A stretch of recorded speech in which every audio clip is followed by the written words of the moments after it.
Welcome to Libby's Leadership Lab. I'm Libby Gill, and I'm here to help you level up your leadership skills so you can create the professional life you really want without sacrificing your personal life. I've been guiding women executives and entrepreneurs for more than 30 years. First, as a C-suite corporate exec, heading communications at 3 major Hollywood studios, and now as a business owner and leadership coach. So let's get started. It's time to invent your future.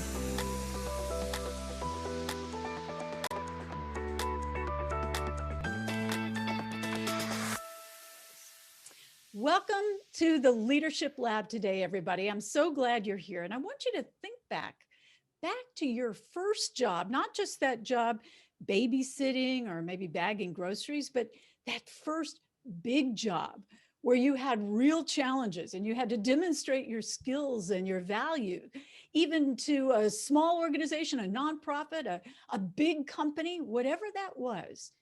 Think how useful it would have been to have a roadmap, a toolkit to guide you through everything you didn't know. Well, even today, years later, I could really still use a toolkit like that. And so I'm really happy that our guest today wrote the Career Toolkit. And we're going to be talking to him about everything that's inside that kit and how it applies to you no matter where you are in your career. So welcome, Mark Herschberg, to the Leadership Lab. Thank you so much for having me. It's a pleasure to be here. Thanks for being here. And before we jump in, because I've got some questions I want to ask you. I'm always looking to up-level my career and anybody around me. But before we do that, your background is so diverse, from engineering to Harvard Business School. You managed to sneak in a little ballroom dance competition, MIT, teaching. I mean, the whole works along the way. So give us the thumbnail of the world of Mark Herschberg's own career before we get into your career toolkit. Sure. I think of it as having a few parallel tracks.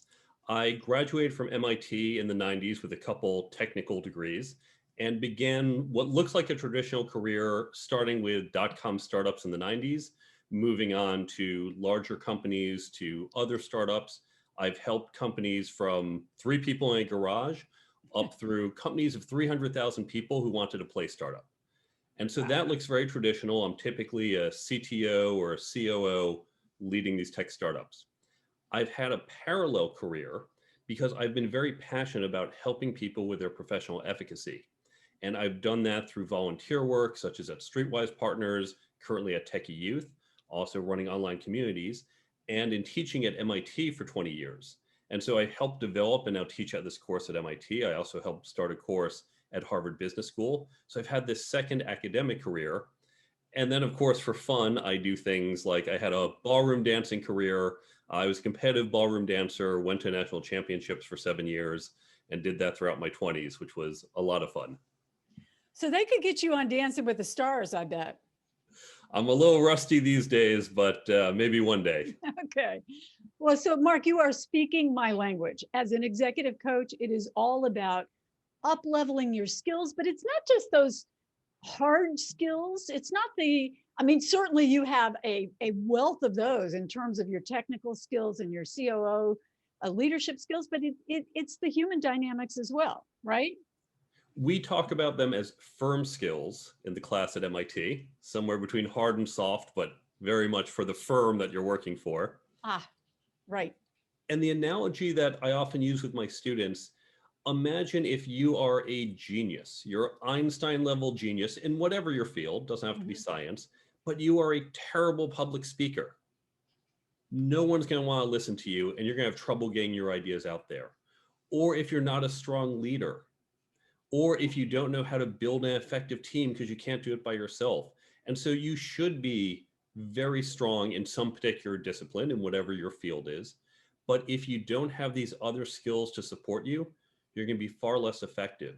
And we get a much better return on our time putting, say, 20 hours into that public speaking or leadership than another 20 hours into our accounting or into marketing or whatever our discipline is. So diversify where you invest your time.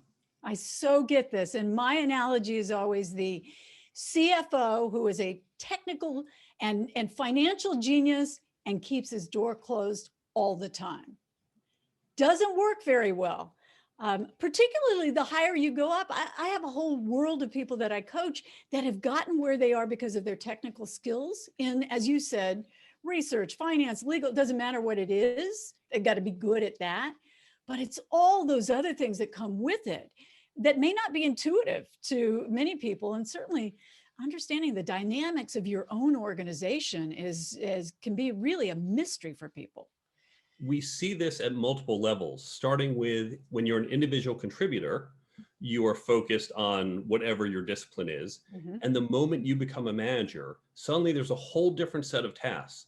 Because when you were becoming a senior whatever, it was doing more of the same at a bigger level. But manager means a slightly different set of skills. And then, of course, as you become more senior and maybe become a junior executive or executive, now you're no longer limited to your discipline. You need to have a diverse understanding of different disciplines. You need to have that diverse network to bring in ideas. You need to have multiple perspectives to be able to come up with more larger and creative solutions, not just for your department. It's scary for people too. I see them teetering on the edge because I tend to work with people right under and into the C-suite. And when they're at that almost there, it's that letting go process, that really trusting your team, getting out of the way and really understanding, oh, I now have to take an enterprise-wide view. I never really looked at where the entire organization is going. I looked at where we're going. And it's a real precipice that people find themselves on, isn't it? Scary is a good word for it. As I look at my own career, beginning as a software developer, I had to stay very technical. And of course, in software, you need to always be learning more because there's always some new technology. But at a certain point, I had to say, I get the concepts. I'll briefly read up on technology. I can't program in some of the languages we use. I'm sure I could if I spent the time learning it. Right. But it's more important for me to spend the time understanding our marketing strategy, understanding our hiring process and fixing that. And it means I let go. I give up some control on some of the technical details for which I'm responsible, but I have to learn how to hire the right people and trust my team because I'm going to deliver more value to my company when I'm thinking up here than down here. Oh, you're so right. And your book, I think it says the title of your book says it all. The Career Toolkit, Essential Skills for Success That No One Taught You. And I was joking with you before we hopped on that in my theater and dance career, no one taught me any of that, although they should have probably. It's essential in everything. Not too many people go on to be professional actors. I figured out pretty quickly that my place was behind the camera and ended up working at huge corporations like Sony and Universal and Turner Broadcasting and had to learn those skills on the job. So what was it that prompted you to write that book? The book somewhat stems from the class at MIT. We started this 20 years ago because it's the same problem that you face as a theater major, which is our engineers, who are pretty smart people, they aren't learning many of these skills. And when they go out into the workforce, they are struggling a bit. And it's not just your theater folks and our engineers. We see it with doctors and lawyers. We see it with people in all fields. If you think back to your education, this was not taught. And there's a whole side discussion about why it's not taught. Right. Oh, yeah. So, and I am, a lot of my listeners know I have a book coming out written with the Rice University called Leadership Reckoning. And it's about what universities are not teaching young people in terms of leadership and how Rice has done it very successfully. And this is a bit of a challenge, I would say, to other universities to follow suit. And it's just, we've opened the door. And I was a writer and learned so much about Rice's truly unique program. But you're right, these things should be taught, and they aren't even always taught in business school, right? and these are the programs we need, like the one you said that you're involved with at Rice. At MIT, we had identified a number of skills that corporate America was asking for, but they weren't seeing, not just with our students, with others, just universally. And so we developed this program, and I've been teaching it for 20 years. After 20 years, I've been saying we need to expand beyond just our students, just like it's not only Rice students who need this leadership, we all do. It's not only MIT students who need this. And these skills, by the way, these are not technical skills. These are general universal business skills. Yeah. And for years we've said, yeah, we just don't have time. So I began by writing up some notes for the class. And what I thought would be 20 pages of notes became a full-length book. And not only that, but a 20-year career, right? Teaching this. And an unexpected 20-year career, absolutely. How exciting. Okay, so now I know the book is in 3 sections and that you talk about career, you talk about leadership and management, and I put those together very often, even though there's a very clear distinction, and then interpersonal dynamics. And it seems to me that those are all very distinct categories, but they're all woven together for the most effectiveness that you can have in your career. Can you kind of guide us through that and tell us what those 3 sections are all about? Sure, and I think you hit the nail on the head there, that all these skills reinforce each other.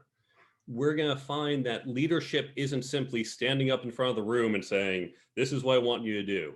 And your career plan isn't simply sitting down once a year with HR and saying, where am I going in my 360 review? Yeah. These things all merge together and they all reinforce and help make you stronger. So that's why I take a holistic approach and look at all of them within one book. So Right. diving into it. Yeah. Section 1, career, it's broken into 3 chapters. The first is how to create a career plan. Given where you are, think about where you want to go. I see so many people say, oh, I want to be here. I'd love to get that next job or this job 2 or 3 levels away. And that's it. Yeah. It's a wish, right? But a wish is not a plan. So I break down how you can create a concrete plan, how you can get input from other people, how you continually revise the plan. Because of course you can't just write it and assume it's going to work perfectly over the next 6, 7, 10 years. Yes. So it's how to create that plan. Chapter 2, we focus on how you can actually get the most out of your job with skills like managing your manager, understanding the environment in which you work, dealing with corporate politics and corporate culture. Yes. All practical skills. And then the third section, this is something so rarely talked about. It's interviewing. And now we've all seen lots of articles on how to interview, but so few articles and support on how to hire other people.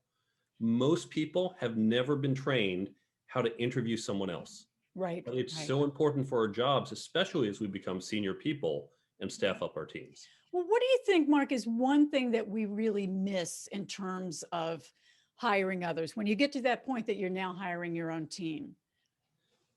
Oh, so hard to pick just one. Okay. I would say we start by having really poor job descriptions. Yeah.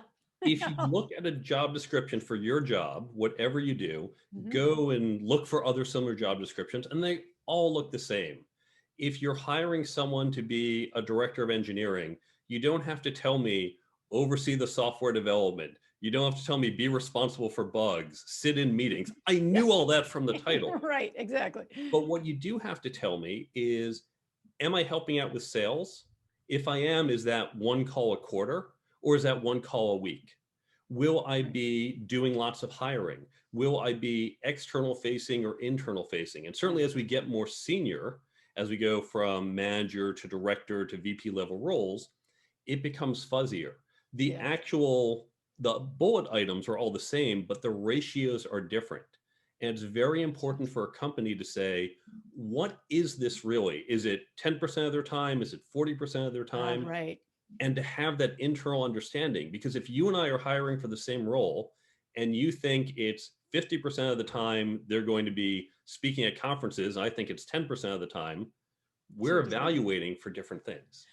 And you see that sometimes with travel. I'll see that often in it. 50% of your time is on the road, but how about the rest of your time? I mean, you're right. It's rarely broken down. Those are great points. What is that job that could be similar across different companies? What does it look like in your organization? Because that's always going to be different. Okay, so now where were we? I interrupted you. I think that was the first section, right? First section on careers. Okay. So second section, leadership and management. And you're absolutely right. They get merged, but they are separate. And I break it down actually even further. There's a chapter on leadership, one on management from the people perspective, and one chapter on management from the process perspective. Now, of course, entire books are written about different processes and leadership theories, and they're all wonderful, and I do recommend them. But I start with the fundamentals. What does it really mean to lead? Forget this theory, that theory. What do they all have in common? Yeah. Likewise, with managing people, lots of great processes out there, but the fundamentals of looking at information flow. Management today is really following how information moves. And once you understand that and understand what meetings are for and how to use them effectively, you're going to be effective no matter what process. Totally agree. I was communications executive. My whole life for 20 years was communication flow from inside. And, I was the corporate spokesperson for many of these studios. You can imagine being the corporate spokesperson for the company that owned Jerry Springer. That was in itself an interesting challenge. But what information looked like through the company and then to the external world was, I got my PhD in information flow right there on the job, but that's something people don't always talk about. So how does it move? How do you, where are the bottlenecks? How do you stop it? How do you move it forward? I just think that's the lifeblood of an organization, is how you move things through. And don't you think it's sometimes the factual, but it's also sort of the emotional side of information, the context piece? For me, the essence of management is making sure the right people have the right conversations at the right time. Yeah. And if you Yeah. can set that up, and it includes having that conversation with the right context, with the right background, right? Goes into the right conversation, you can be effective. A Mm-hmm. lot of people look at managers and they think the job of a manager is to have answers. And that's incorrect. And this, for a lot of first time managers, they get that imposter syndrome. They think, oh my God, I don't have all the answers. Your job is not to have the answers. Your job is to get the team to find the answers. And Right. when you look at it that way and you just set up your organization and your processes and interactions that you can get the answers, it's a lot less stressful for you. And it's a lot more effective for the organization. Yeah, I sometimes find people that are trying to do everything, and it's like, just relax. Nobody thinks you know everything there is about law, or about whatever. Just relax and rely on your people. You'll have so much more fun if you loosen up a little bit. And they are so nervous that they'll be found out, like you said, imposter syndrome. Yeah. Okay, what's next then, Mark? So then we move to the third section, and here we get to interpersonal dynamics. Skills are going to help you interact with other people. It's broken into 4 chapters, one on communication, another on networking, negotiations, and then finally ethics, which I think is left out all too often from our business discussions. I think it's left out probably 95% of the time, but it should be. Maybe COVID brought it some into the discussion about who comes back to work and when and how, and some of those things were highlighted, but it doesn't seem to be part of most of the fiber of a lot of businesses. Why is that? Unfortunately, there's not a lot of incentive for businesses to be ethical. And I talk about this in the book.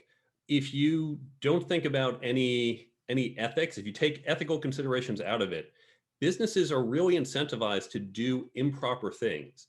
Mm. Often our society, the fines and penalties we impose are not sufficient to incentivize us to actually do the right thing. And that's true within the companies as well. So unfortunately, if we don't have this discussion and don't bring up ethics and make it part of our culture, we're not going to be incentivized externally to do it. Right, that makes sense. So in the other areas of in interpersonal dynamics, what do you see people getting wrong most often? What are we missing? What do we just not understand? Lots of areas where I think there are misconceptions and minor misconceptions, but if you can just adjust it slightly, you can be so much more effective. So networking is a classic one. People think of networking as going out and collecting business Yeah, cards. right. In fact, even today, people talk about COVID, oh, this is terrible. Networking is just shut down. And in fact, this is one of the biggest gifts to networking. Now, of Yeah. course, this is a tragedy. We would love it if this didn't happen. But given the reality that we're in with COVID, how can this be seen as positive? Well, one of the things that happens in effective networking, you're building a relationship. It's not that I got your card, it's I'm spending time building that relationship with you, which Right. means we interact over time. But of course, if we're not living in the same city, That doesn't happen often. A Right. year ago, if you said, hey, listen, I want to jump on a video call and catch up with you, like, yeah, no thanks. I don't want to stare at my computer any more than I have to. But today I can reach out to people around the world and it's normal. And so I can build up my relationships, not just with people local. And this is a great opportunity. And so you just shift your mindset and all of a sudden opportunities present themselves. Yeah, I think people have gotten over the fact that it's technically challenging, all of that stuff, and seen that it's a really effective way of communicating and being able to look somebody in the eye. And also we've opened up our world. And as a speaker, my whole calendar got wiped out in March, starting on March 8th. That was one very forward thinking company said, hey, we haven't shut down yet, but we expect it to, so we're canceling. But pretty quickly, people saw, oh, this will work. And not only can you connect, it's not just sending 10 leaders to a conference. We can bring all, 10,000 people into a virtual conference, and it's easy and effective. And tell me what you think about this, but I see a lot of people have learned how critical empathy is. Absolutely. I think that's a really important skill that we have not generally taught Yeah. in our schools, and it's not traditionally emphasized within our corporate culture. But there's been a lot of push towards that, probably about the last 2 years or so, in that empathy is important. And certainly from a business perspective, if you even forgetting the moral benefit of it, just being able to empathize with your customers, suppliers, partners, being able to see things from their perspective makes you much more effective. And so it's a skill I highly recommend to anyone, no matter what your role in business. Yeah, and some people that were not strong in that in the past have learned you can't in this year, you don't jump into a conversation about business without saying, how are you? How's the family? Something that is a recognition of this bizarre time we've been living through. Now, I want to ask you a question, Mark, specifically about women leaders or women advancing in their careers, because I know you touch on the double bind. And now there is a lot of women like me that have been at this a while, sort of recognized a lot of that intuitively, but now there's a lot of data to back up some of the issues we face in the workplace. Can you talk a little bit about what you share in your book about that sort of scenario? Sure. Within leadership, I do have a few sections that relate to women in particular in leadership. The double bind, since not all your listeners might be familiar with it, is a concept it's often touted by Deborah Tannen, who's a professor at Georgetown University. The double bind says that everything that makes someone a more effective leader makes them a less effective woman by our societal standards, and vice versa. If you think about what we traditionally say we want in a leader, to be commanding and domineering and strong and decisive, is not what we think of with our gentle, feminine, passive image of women. And so women in the workplace face this challenge. The more they look like a leader, the more their coworkers, men and women, will say, she's not very feminine, she's a little aggressive, and see these traits negatively that they would see positively in a man, or vice versa. When she meets the qualities we want in a woman, she's seen as a less effective leader. Yes, and something called the Goldberg paradigm, which I'm sure you know, tested that out by having two CVs, one with a woman's name, one with a man's name, same CV, and having groups just judge based on that, and across the board and replicated many times, people liked the guy better than they did with a woman's name on it. And it's that harshness, which is just a shame. And I think that shedding light on it in the way that you're doing it, the way that others doing it, it's beginning to get through. There are opportunities women have, certainly, that they didn't have before, but it's not a done deal. And I think that's a problem for some leaders, particularly male leaders. And again, the data backs this up, that they look around the workplace and see there are plenty of women out here. Looks like we've done our job, but they're not always on leadership tracks. They're in more dead end positions, or they're not on P&L or strategy or those sorts of positions that will put them on track to advancement. Right. It's funny when you look at conferences in tech. Of course, we're always trying to promote women. And I will say, when I talk to my peers who are other CTOs, there is a huge push. We all legitimately do want women Yeah. leaders, but it's a challenge. And when I go to tech conferences, which are often male dominated in speakers, Hmm. it's interesting. I have my own version of the Bechtel test. Now, the Yeah, Bechtel right. test, this is judging a movie and saying, are there two female characters who have a conversation, but the conversation can't be about relationships, right? That doesn't count. Right. And many movies don't meet this. When you look at tech conferences, do you see a panel with more than two women on it, excluding the panels about women or diversity within the organization, within the Right. community? Because that's where there's always women on those panels, and yet we don't get enough women on the other panels. Yes. So we're I am trying. off. Yeah, I'm often the only woman on the platform with a group of men. I've had that experience less lately, but when I started speaking professionally, that was generally the case. But also, I have heard men like you that have said, we're trying, we're very aware of this. And I think men with daughters are kind of the secret weapon to much of it. But they will say to me, women aren't showing up. So I think women opting out, it's like the world will opt you out at some point or another. Don't take yourself out of the running. So I do think there is both an institutional and an individual responsibility for women to step up and show up and take others along or push them along with them so that we take advantage of opportunities and doors that we may not think are open to us, but in fact are. Absolutely. And again, I think enlightened leaders understand the value of diverse teams, which of course includes gender diversity, and actively want that. Yeah. But to your point, and if you look at the data, I've looked at primarily in tech, I haven't seen it in other fields. We see drop-offs happening sometimes as early as middle school, Oh, yeah. where girls who are 10 years old say, oh, girls aren't as good as boys in math. Yeah. And they have this perception and then they opt themselves out. But we see challenges beginning with elementary school, but along the way through college, through corporate environments, Yeah. a whole bunch of gauntlets, unfortunately, women have to struggle through. You are right. I talk about that pipeline frequently of it. It starts with pretty much with parity, men and women at that beginning. And then there is a very consistent drop off. I blame it on you. You may not remember this, but there was once a Barbie that said, Math is hard. I hate math. Math is hard. It was like, oh my goodness, what were they thinking even back then? So Mark, this being the Leadership Lab, I love to give experiments, a little take home, something for people to take a risk, try something new. And you mentioned networking, and I know you've got sort of a theory on how that might be done, even on Zoom or whatever platform. What can you advise that we try to network in a different way than just the old collecting business cards? I'm going to give you two pieces of advice when it comes to networking. The first is, in general, create diversity in your networks. Too many people think about, I'm within this field, I need to meet other people in this field.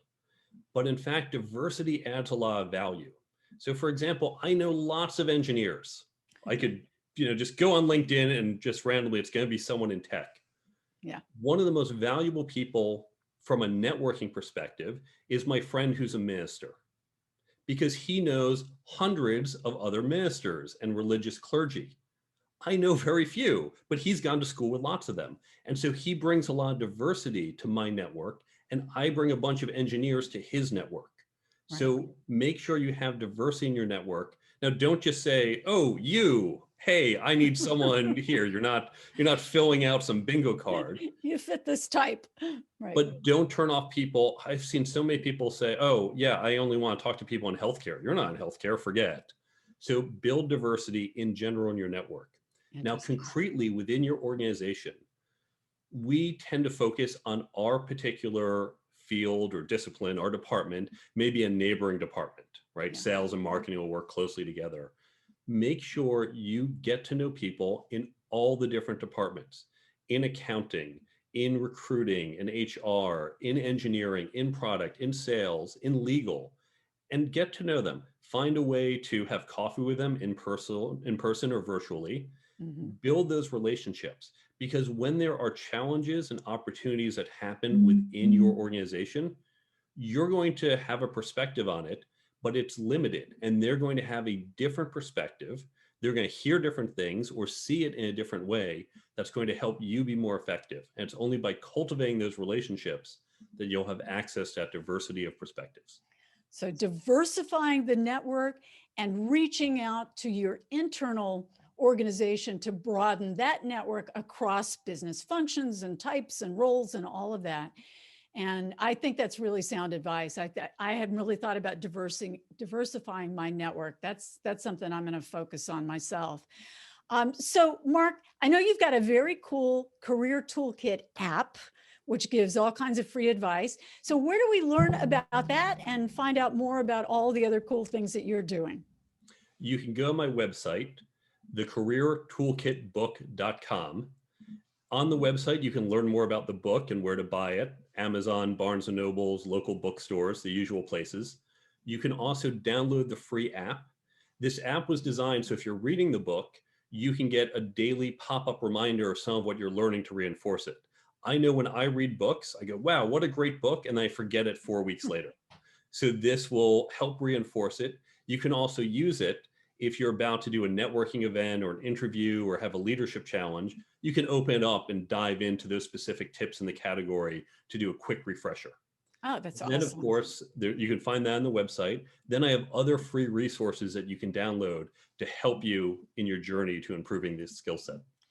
You are a giver, Mark, no doubt about it. You are giving away so much information. And just by buying the Career Toolkit, I think the beauty of it is that it's got the fundamentals that hit both at a beginning level and throughout the entire trajectory of somebody's career, all the way up to that C-suite level, because they're really, they're those basics that we all need to know.